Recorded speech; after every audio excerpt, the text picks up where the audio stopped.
Sebelum itu, perkenalkan saya Kesatalia Putri. Saya Dersudia Gazela. Saya Vidya Fernanda Galinggi. Hai semuanya, perkenalkan nama saya Jivana Kristia, absen 28. Jawaban nomor 1A, halaman 124. Manfaat alam bagi hidup manusia adalah yang pertama, menyediakan sumber daya. Manfaat lingkungan hidup menyediakan sumber daya yang sangat penting bagi kehidupan manusia, seperti udara untuk bernafas, air untuk minum, dan tanaman yang menjadi sumber makanan. Sumber daya alam ini juga digunakan dalam kegiatan produksi. Yang kedua, menyediakan tempat tinggal bagi manusia. Manfaat lingkungan hidup menyediakan tempat tinggal bagi berbagai jenis makhluk hidup, seperti hewan, tumbuhan, dan pastinya manusia. Kehadiran berbagai jenis makhluk hidup dalam lingkungan hidup juga dapat membantu menjaga keseimbangan ekosistem dan memperkaya keanekaragaman hayati. Yang ketiga, menjaga kesehatan manusia. Lingkungan hidup yang sehat dapat menjaga kesehatan manusia dengan menyediakan air bersih, udara segar, dan makanan yang sehat. Sebaliknya, lingkungan yang tercemar dapat menyebabkan berbagai masalah kesehatan. Yang keempat, menyediakan bahan baku pengobatan. Lingkungan hidup menyediakan berbagai jenis tumbuhan yang dapat digunakan sebagai bahan baku untuk obat-obatan tradisional maupun modern. Kondisi alam saat ini menghadapi tantangan serius akibat perubahan iklim dan kerusakan lingkungan, seperti es kutub mencair, kerusakan lingkungan, dan bencana alam. Untuk jawaban yang C, kerusakan alam terjadi karena ulah manusia dan faktor alam. Contohnya penebangan hutan berlebihan, polusi dari sampah dan asap kendaraan, serta ekspoliasi sumber daya tanpa batas. Selain itu, bencana alam seperti gempa dan tsunami juga bisa merusak lingkungan kalau dibiarkan. Alam semakin rusak, jadi kita harus peduli dengan cara mengurangi sampah, hemat energi, dan peduli sekitar.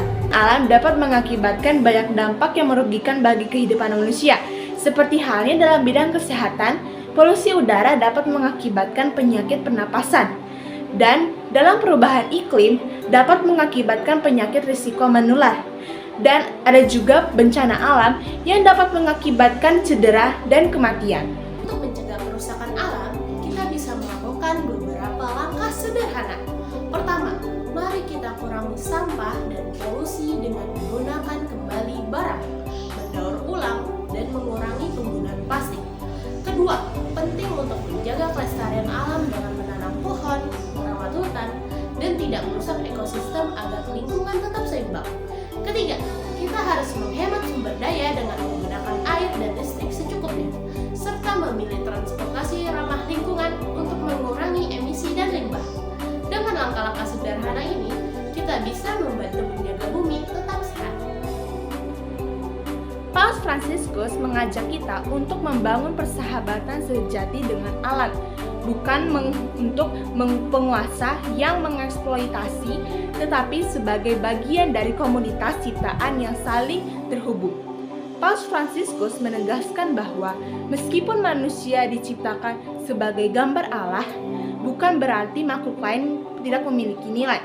Makhluk ini memiliki fungsi dan perannya untuk masing-masing ekosistem.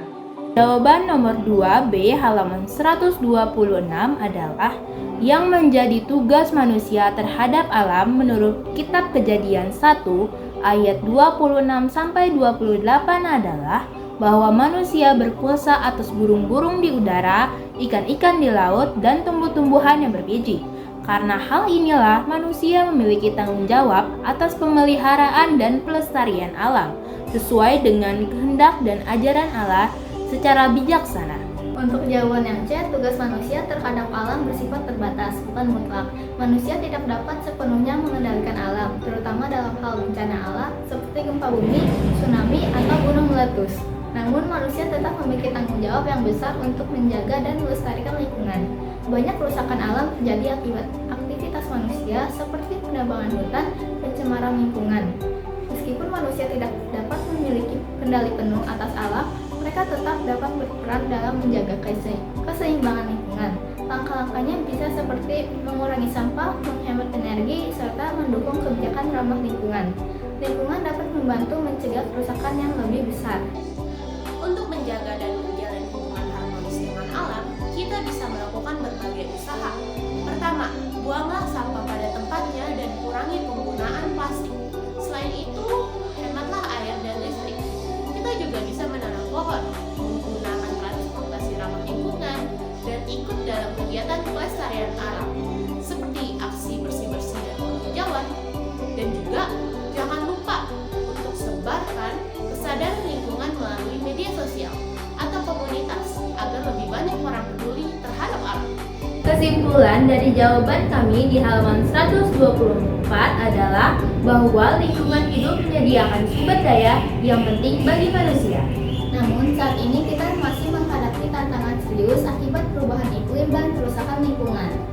Oleh karena itu, untuk mencegah kerusakan alam, kita perlu mengurangi sampah, menjaga kelestarian, dan menghemat sumber daya. Kesimpulan dari jawaban kami dari halaman 126 adalah bahwa menjaga hubungan harmonis dengan alam sangat penting. Kita memiliki tanggung jawab yang besar untuk melestarikannya, meskipun kendali kita sangat terbatas. Upaya dalam menjaga keseimbangan ekosistem dan berpartisipasi dalam kegiatan pelestarian lingkungan adalah langkah-langkah yang krusial untuk masa depan yang lebih cerah.